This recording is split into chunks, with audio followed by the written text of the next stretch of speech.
Hey, welcome back to Marketing Adventure with Jackie Walker. Today is a special episode.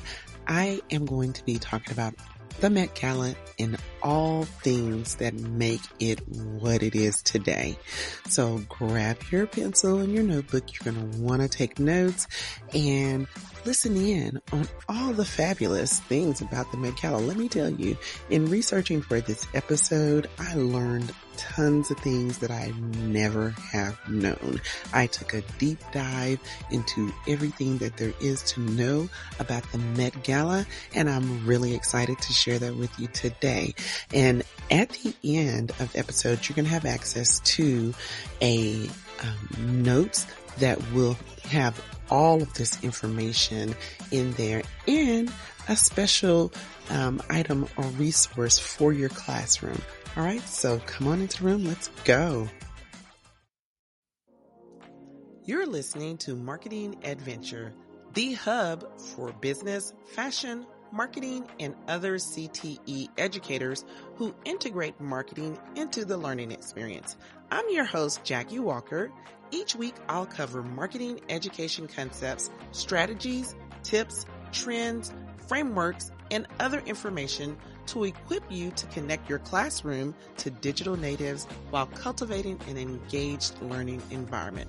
So come on into the room where your favorite beverage, snacks, and even your cell phone are all welcome. As I stated in the beginning, we're going to be talking about the Met Gala. Now, the Met Gala is like the fashion event of the year for celebrities, and it happens every single May, the first Monday in May each year. So if you're not familiar with the Met Gala, let me just run down the history of what the Met Gala is. So its original name was the Costume Institute Benefit. And it is a benefit that is held at the Metropolitan Museum of Art in New York. Now, it takes place, like I said, annually, the first Monday in May, and it marks the opening of the Costume Institute's exhibition. It began as the Museum of Costume Art back in 1937, and in 1948, the Met Gala was established by Eleanor Lambert, who was the woman who started the Fashion Weeks in New York. She started this as a fundraiser for the newly founded Costume Institute to mark the opening of its annual exhibit.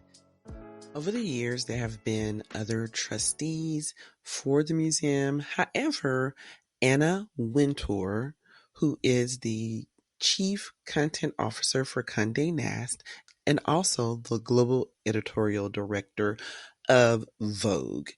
She became a trustee in January of 1999 and has been responsible for this blowing up into this whole fashion event of the year for celebrities.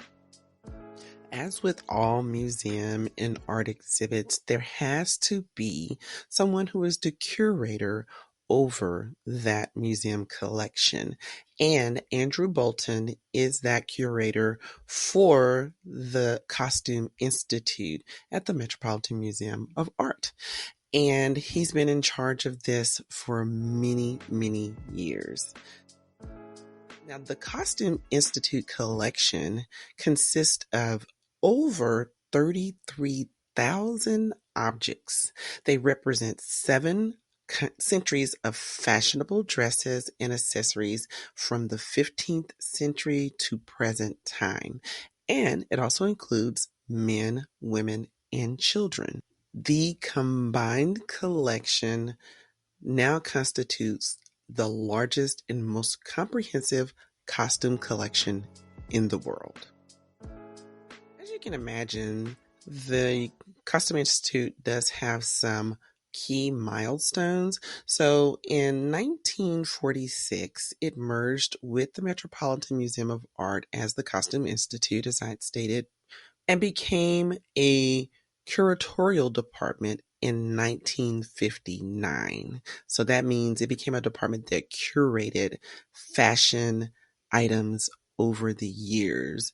And that's why the inventory has over 33,000 objects in it. Now, in January of 2009, the Brooklyn Museum transferred its costume collection to the Met, and where it is known now as the Brooklyn Museum Costume Collection at the Metropolitan Museum of Art. The Met Gala has occurred in consecutive years since 1948, with the exception of 2000, 2002, and in 2020. After the 2020 break, it did reopen in 2021, not in May, but in September of that year. Another notable thing is that in May of 2014, the Costume Institute reopened as the Anna Wintour Costume Center. It comprised the Lizzie and Jonathan Tisch Gallery and the Carl and Iris Barrel Apfel Gallery, which is a state-of-the-art costume conservation laboratory, a study storage facility, and then the Irene Lewison Costume Reference Library, which is one of the world's foremost fashion libraries. Now that we talked about the history, let's just move on into what is the purpose of the Met Gala? Well, the purpose of the Met Gala event is to raise money for the Costume Institute. That is its sole purpose, and they do it very well. Each year there is a theme to the event, and it never disappoints as to how the celebrities interpret that theme into fashion. Well, this year's theme is called Sleeping Beauties, Awakening Fashion. And of course, it's going to be very interesting to see how that translates to the red carpet. Now, it doesn't have anything to do with Disney, so don't want you to get that confused. The theme actually refers to the fact that the dresses from this year's exhibition have been lying in cases because they're too fragile and special to be worn or even hung up on mannequins.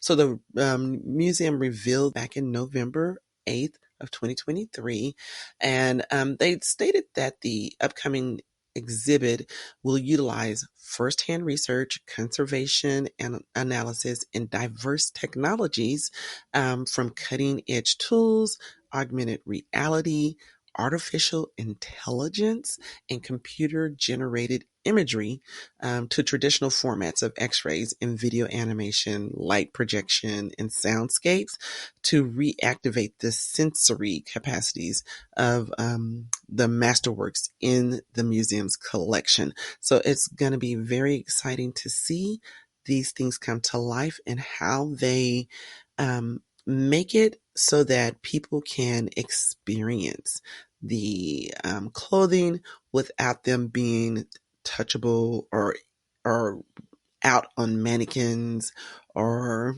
how we would normally see clothes exhibited in a museum. So that's going to be very, very interesting. This year's dress code will be the Garden of Time, and that was taken from J.G. Ballard's short story with that very same name, The Garden of Time. So it was going to be very interesting to see how the celebrities and influencers and everyone on the red carpet really takes that theme and that dress code and brings it to life. And I would encourage you, if you have not read up about the Garden of Time, do take a quick read on that. It's pretty interesting, and I think you will enjoy it. Now, Vogue explains that the dress code will be about fleeting beauty, because if you're reading the write up about the book itself, it talks about this garden of flowers that are called time flowers, and each time that the owners of the garden snip one of the flowers, it takes them back in time.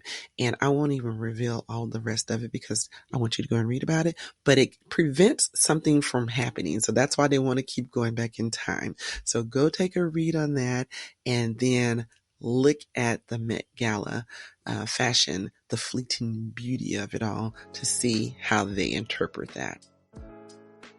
Now, of course, the organizer of the Met Gala is Anna Wintour. She doesn't do this all alone, though. She has what we call co-chairs, and those co-chairs help to choose the theme for the evening, which will inspire the outfits and the decorations. They also are among the best dressed for the night, of course, because you can't be a co-chair and not be best dressed. Okay. And they also help curate the guest list and the food and the decor for the event. And they play a really big role in publicizing the event before the event and the night of, and they welcome in all of the glamorous guests to the event. Now, the event itself was announced in February of 15th of 2024. They announced the theme for the event, and they also announced who were going to be the co-chairs. So this year's co-chairs are Zendaya. Everybody knows Zendaya. She's an actress and singer. Jennifer Lopez, actress, singer, dancer extraordinaire. Chris Hemsworth, the wonderful actor in those Thor movies, and then Bad Bunny, who I've recently learned about, who is a rapper, Puerto Rican rapper, singer, and record producer. And they also have some honorary chairs, who is Shu Chu, the chief executive officer of TikTok, who is one of the major sponsors for the Met Gala, and also Jonathan Anderson, who is the creative director of Louis. So the hosts that we will see on the live streams and on the red carpet are going to be from Vogue, and of course a lot of other media outlets, but Vogue is the official live stream company who will be talking to the celebrities and the guests as they come up the red carpet. And the host for Vogue is going to be Ashley Graham, Lala Anthony, and Gwendolyn Christie. Now, Emma Chamberlain will be returning this year to interview the celebrities from the red carpet as well.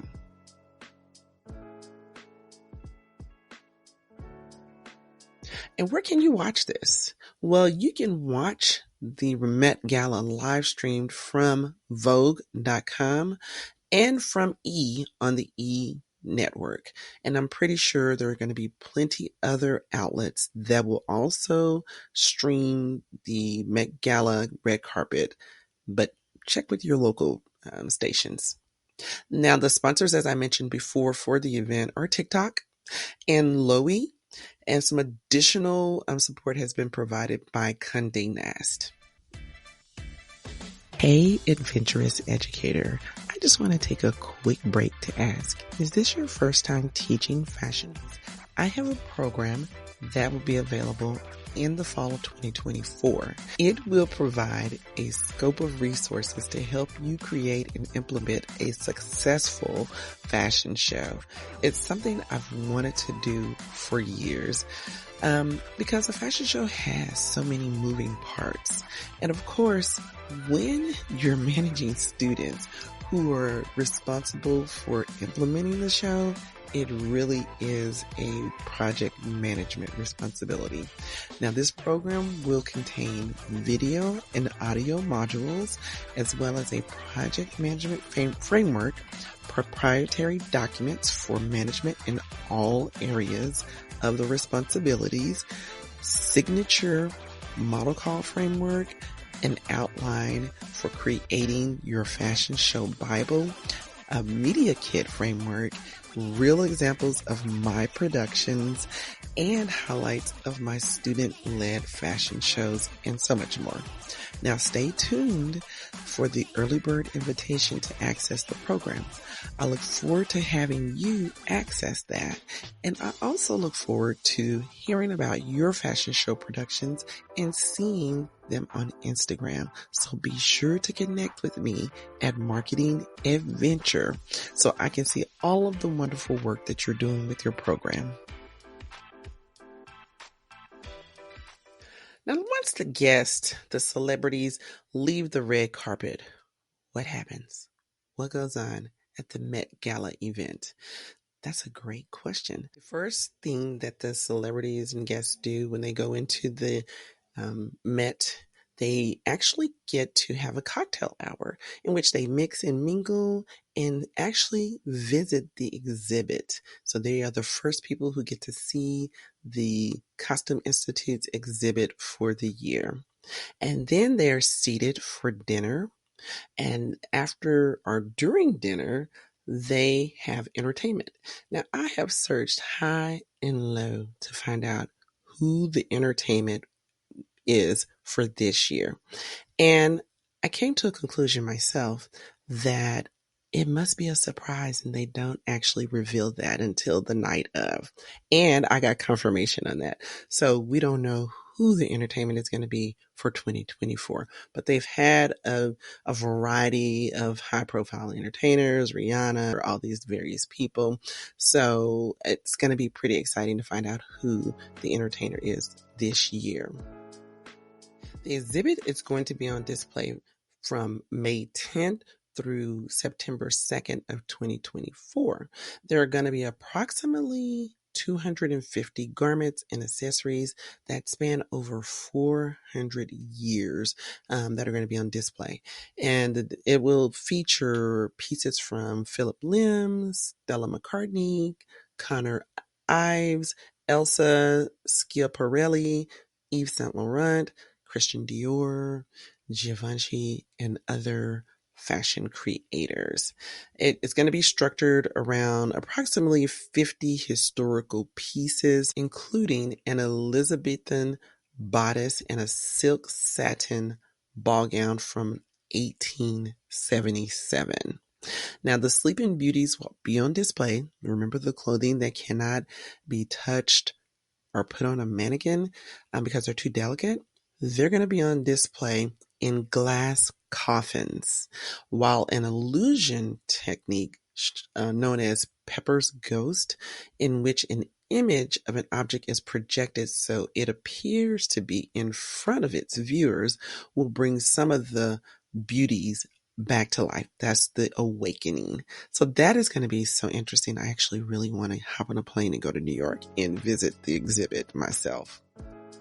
To date, the benefit has raised over $220 million.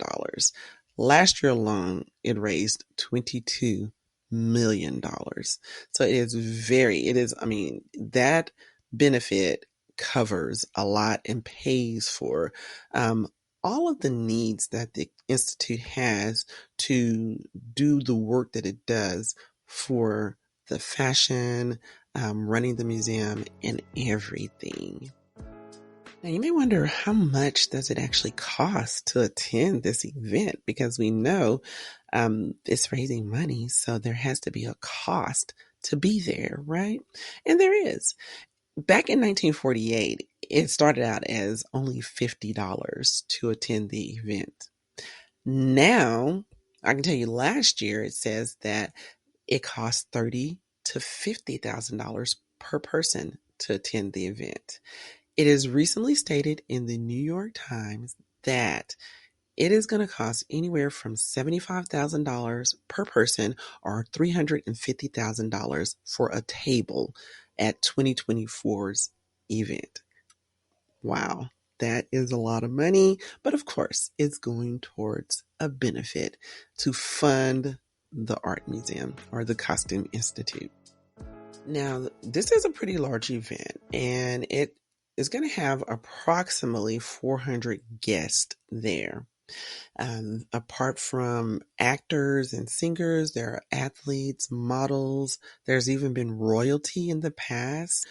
Even Princess Diana herself attended the event in 1996. And the gala is one of the many annual benefits held for New York charitable institutions.